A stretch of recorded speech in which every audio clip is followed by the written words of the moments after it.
Hi, je vous souhaite la bienvenue sur notre page Lecture paisible. Abonnez-vous massivement à mes pages TikTok et YouTube Lecture paisible afin de ne rater aucune lecture. Chapitre 10. On était samedi après-midi et tout était calme dans le grand appartement d'Oxane.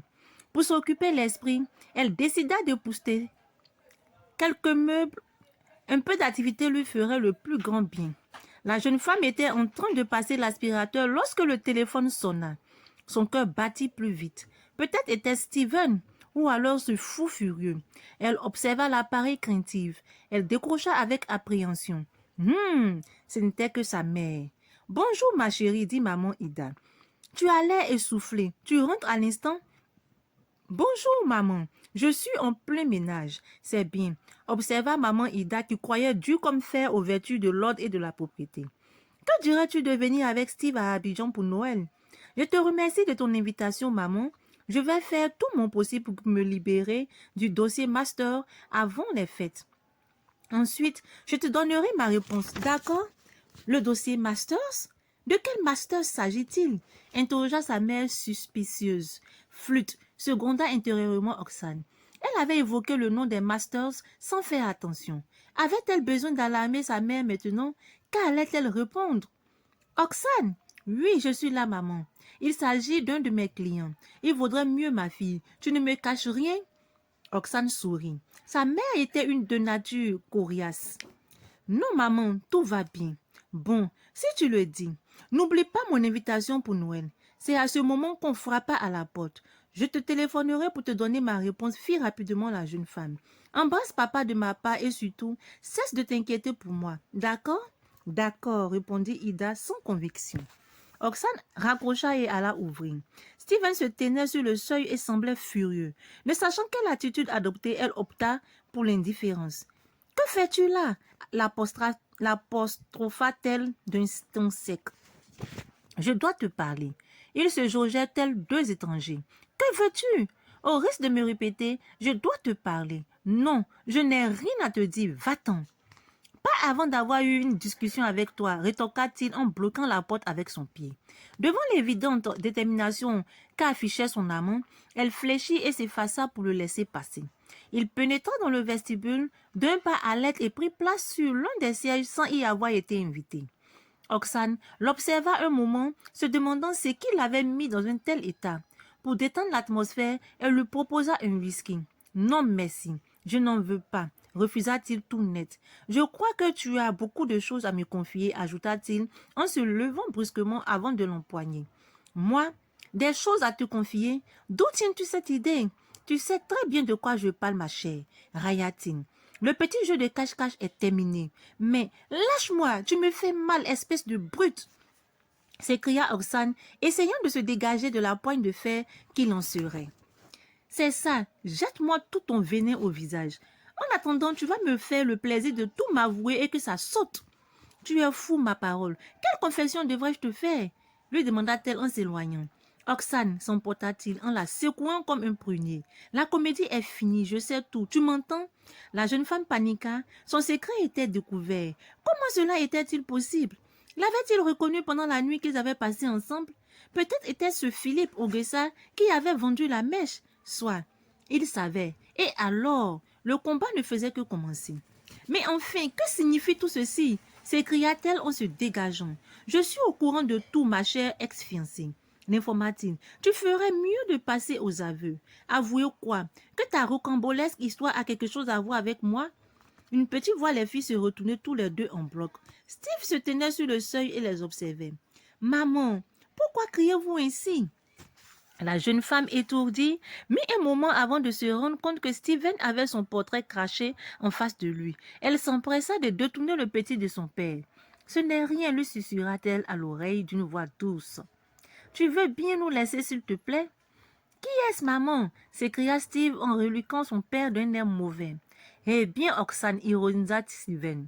Laisse donc venir à moi, mon fils. Elle sursauta de plus belle. Il savait vraiment. Ton fils, ça va pas la tête. De quel droit te permets-tu de te prétendre le père de mon fils? J'en suis sûre à présent, affirma-t-il avec mépris. Tu es bel et bien mon Oxane et cet enfant est le mien. as-tu pu me cacher une chose pareille? Jusqu'où pensais-tu aller? Tu voulais me faire chanter peut-être? La jeune femme suffoqua et manqua d'air. Ce qu'elle redoutait le plus venait de se produire.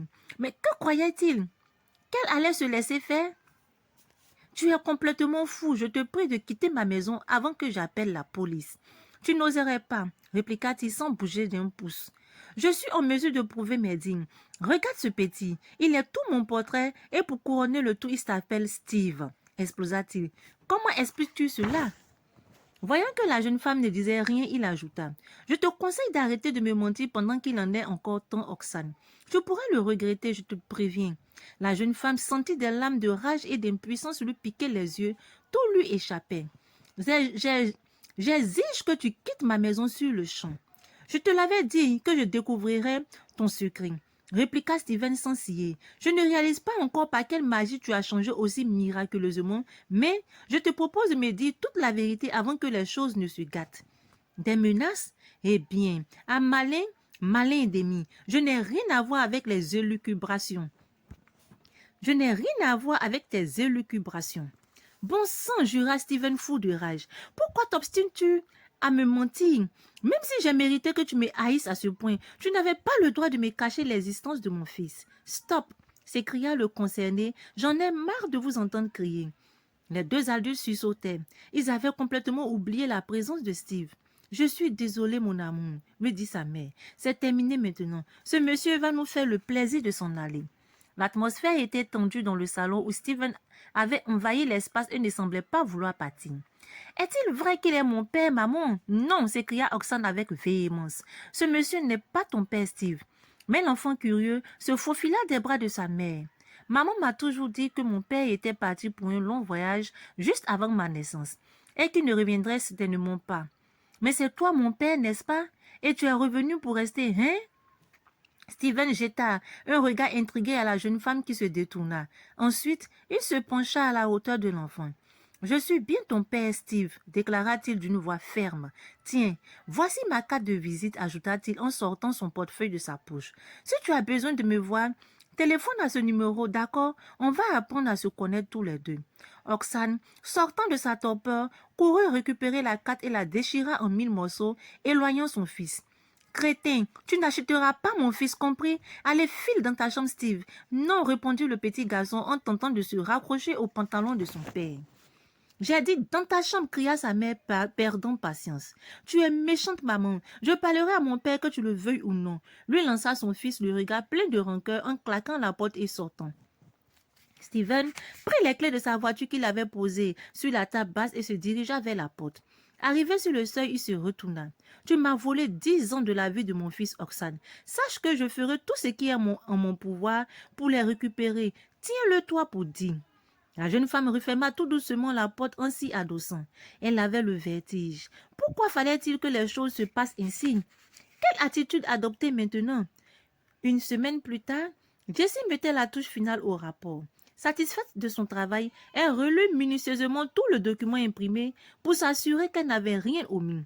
Ensuite, elle le mit dans un parapheur et alla rejoindre son patron. « Oxane, je te dérange? »« Non, » lui répondit-elle en relevant la tête du dossier qu'elle lisait. « Entre Jessie. » La jeune assistante fut frappée par l'expression de lassitude et les traits tirés qui marquaient le visage de son amie. « Voici le rapport Masters ainsi. »« Merci, Jessie. Tout est en ordre? » ?»« Oui, la rassura-t-elle. J'ai contrôlé 3 fois. C'est très bien. Je vais le lire tout de suite. »« Bien. Si tu as besoin de moi, pour l'instant, je n'ai besoin de rien. Merci. » « Tu n'as pas bonne mine, tu sais, » fit Jessie en quête d'informations. « Tout va bien, je te remercie pour ta sollicitude. Si tu permets, je voudrais bien lire ce que tu m'as remis. » Jessie n'insista pas. Si son patron avait des problèmes, elle ne lui dirait absolument rien, pensa-t-elle avec amertume. Ce rejet la blessait un peu. Le bruit de la porte qu'on referme soulagea Oxane. Elle s'en voulait de s'être montrée si brusque avec son amie, mais elle ne supportait plus les questions. Les 3 jours que lui avait accordé Philippe Onguessa étaient passés. Dès qu'elle se sentirait vraiment en danger, elle préviendrait la police. Pour l'instant, pas question de céder.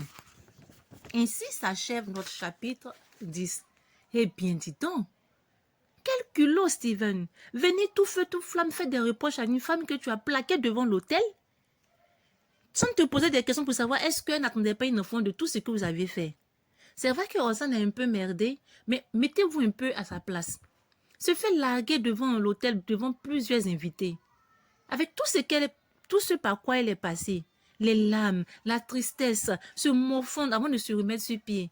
Ah, je pense que Steven a fait un peu plus fort, hein.